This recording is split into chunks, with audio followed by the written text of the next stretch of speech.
Hey y'all, we're back with another episode of I Heard That. Woo!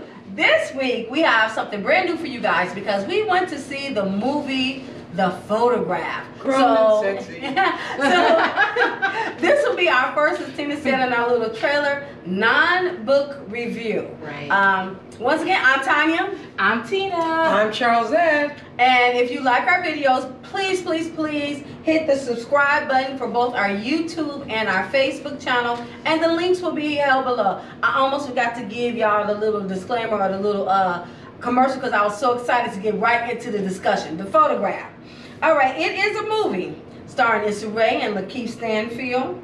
And it just came out Valentine's Day. So it is a black rom-com and it is all about black love. It was produced by Will Packer and it got a 74% on Rotten Tomatoes. And it also has an 85% on how fine the men are. So one of the things, Tanya, you just said rom-com, and it's not a rom-com. It's a romantic drama. So You are correct. I think a lot of people.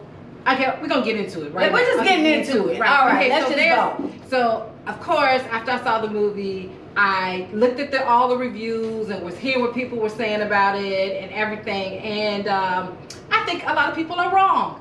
This movie is not boring.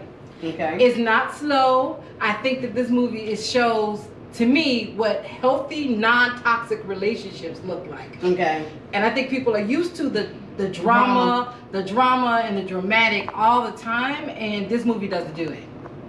It actually shows me so much on black love. I think it's really sexy how it evolves, and I have to throw in the sidetrack. The soundtrack aided and abetted all the grown and sexy scenes, and there were quite a few in here. Okay, so now I'm going to be a little bit of the dissension. Oh, don't hit me, don't hit me, don't hit me. I really liked the movie, so let me just say that. I thought the movie was grown and sexy. I thought that the way that they did with the lighting, and because like in some of the scenes, the lighting was just phenomenal. As I said, the soundtrack was amazing. Yes. We had really two storylines going simultaneously between the lead characters and their relationship and her parents. Very true. Very true. So we had two kind of plots in there. I actually liked the parents plot just a little bit more than I liked the main characters. Overall, I really liked it, but I wanted a little more. See, I feel I like wanted a little more. you know what? I'm gonna be honest with you. I sat back and I thought about it and then what I thought to myself was, in 1 Corinthians, not to get all religious on you guys, but in 1 Corinthians, when it talks about what love is, it talks about love being. There you go. 1 Corinthians 13. that's the money maker. When it talks about love is patient and love is kind, it does not boast, it's that like I remember telling somebody before, I think love is supposed to be steady.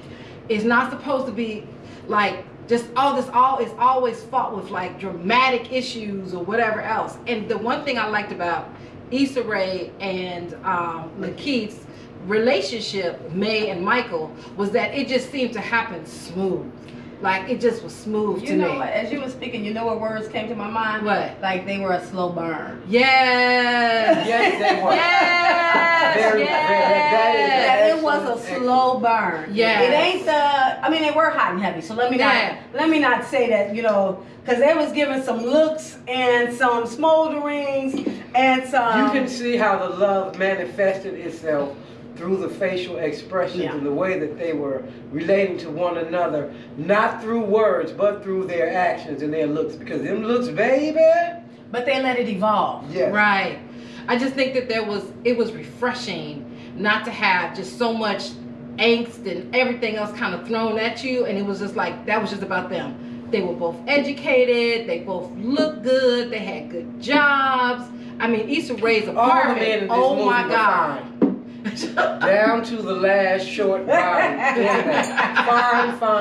Fine. I thought that the background, she's a curator, and her apartment was just phenomenal. The artwork was just breathtaking through here. And that was part of what I was talking about, the grown and sexy. Right. Like all of it, the lighting, the scenery, the backdrops, how they created the scenes.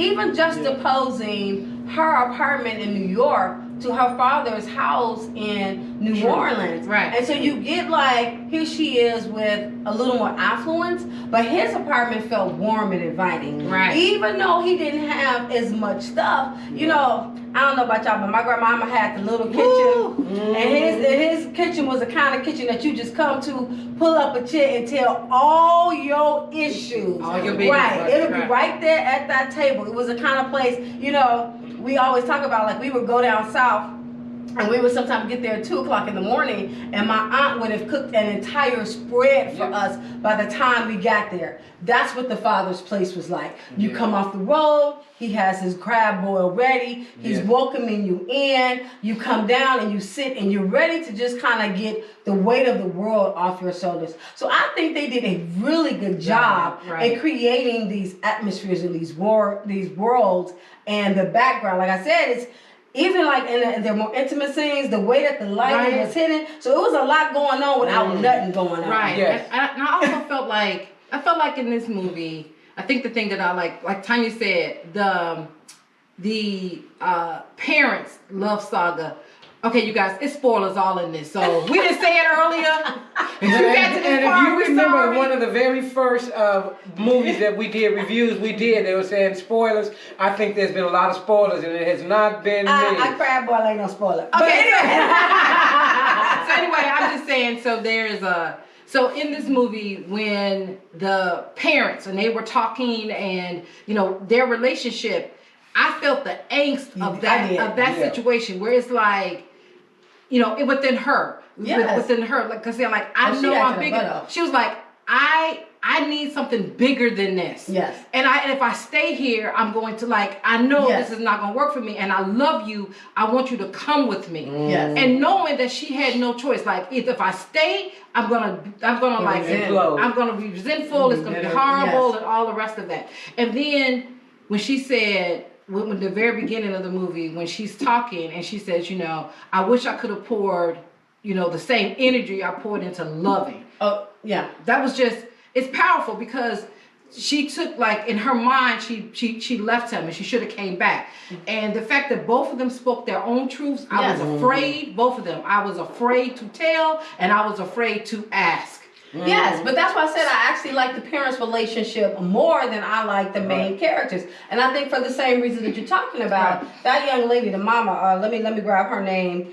Shantae Adams acted her butt off. Yes, she did. Yes, she did. When I was watching some of the trailers, what they were saying was, what the Issa Rae character was kind of saying, May's character was saying, is I don't want to be like my mother because my mother didn't know how to love. And I don't think that was correct. That's not correct. After having watched it, her mother knew how to love. However, she loved herself most. Right. First. Yeah. Right. First and foremost. She put herself first and foremost. Right. But when you've been hurt, and I think her mother took the hurt and bottled it up in order to survive and keep going. Right. Because if she would have tapped into everything that happened to her, from when she had to leave when she had to leave Louisiana, to what happened when she got to New York, to what happened when she got on her feet, to what happened when, if she would have dwelled on all of that, I don't think she would have been as successful as she was. So I didn't look at it as she was incapable of love. I think she compartmentalized her love. Yeah, you know what? We were in the theater sitting next to each other, and there was a scene where the father, Isaiah, basically says, you want to come get something to eat, and there's a person that's there. And the three of us was like, no. In the theater. And like everybody's like, no, she's not going over to her house. Right. I just thought, it was moments like that. And even the L'Oreal character and his being married with the two daughters, and the way they act with their uncle and everything else, it just reminded me of us and how we were telling everybody business. Yeah. Yes. Telling everybody business, being all on the street or whatever else. So I thought it was a slow burn, and I thought that there wasn't this kind of like begging, I'm chasing you down, and it wasn't like this kind of like I'm just dogging you out kind of thing that we're kind of used to seeing now. It wasn't precious. It was just like everybody owned their stuff. Right, everybody owned their stuff, and everybody was very much like, you know, here's what I am right now. So you saw literally 3 healthy black relationships. Yeah. And even the parents, even though they didn't end up being together, those 2 people end up marrying other people for long terms and being in other relationships. It just felt like it doesn't have to be so hard. And I guess what you were saying when I said is that everybody owned their own stuff. What I meant by everybody owning their own stuff is why you didn't see the drama. Yeah. Because often when people don't own their own stuff, they project it on Someone. everybody else. Yeah. Well, you the reason why we can't be together. You the reason why I don't have success. Right. You the reason why I can't love. You the reason why I'm the mess that I am now. And instead of them doing that, what they ended up doing is dealing with their own ish. They owned it. Yeah, they owned They it. owned it. They definitely owned it throughout it. And I'm sorry, the way Lakeith or Michael looked at Issa Rae, he would be looking at her like, girl, I can stop you with a girl, I need you can You can win get with it. the cornbread, you Yeah. can get it. And the way when she did that scene where she's dancing and she stands in front of him and She she's was like, Oh, just when they put that Al Green on? Oh. See that when you get Al Green? that, yet another spoiler. She's not supposed to say what song was in the movie. I was just gonna say, when you get that album, when Al Green is in a white chair, it's over. It's over. It's over. and she danced a little bit for him and she come over and she's standing right in front of him. there, grown, sexy, giving it to him. And he's like, no. I was like, huh? What do you mean, no? Come dance with me. Yeah, I think that when she stood in front of him and she bowed her head down a little bit, And he said, and he was like, "What you thinking about? What you like you praying?" And she said, "Yeah, willpower." I'm like, "Girl, I ain't got no willpower." because he gonna get it.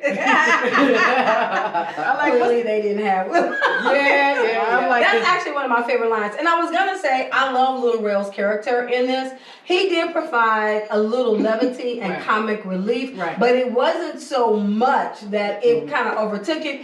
It was like It made it siblings that real. crack on each other. Yeah, Right. it made it real. It for just, me. it just siblings who gonna crack. You know, we gonna Right. roast each other. You gonna get some of these Yeah. jokes, even in the middle of a serious conversation. Yep, there's You always gonna a get joke or these two. jokes, Yeah. right?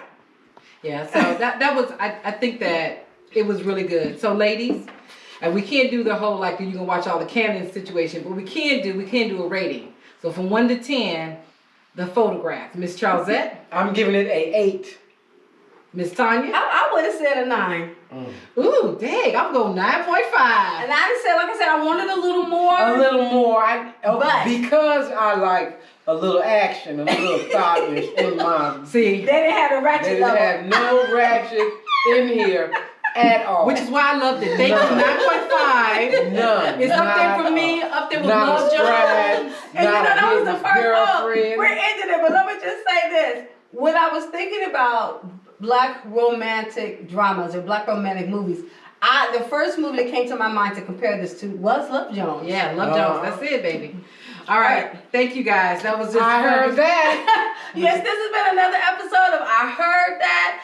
We just discussed the photograph with Issa Rae and Lakeith Stanfield. If you haven't seen it, we highly recommend that you actually do go see it. It's all sorts of grown and sexy. Please make sure that you subscribe to our YouTube channel and our Facebook channel, our Facebook page. The links will be below. Normally, we post on Mondays and our after party. So we're doing an after party for the photograph. We got some more stuff we need to discuss. I just want to date one of those men So out yes. So the after party will be at 6 p.m. The video will drop at 6 p.m. the same day will be the after party. And we look forward to seeing you guys again. And once again, thank you for joining our conversation. Bye. I heard that.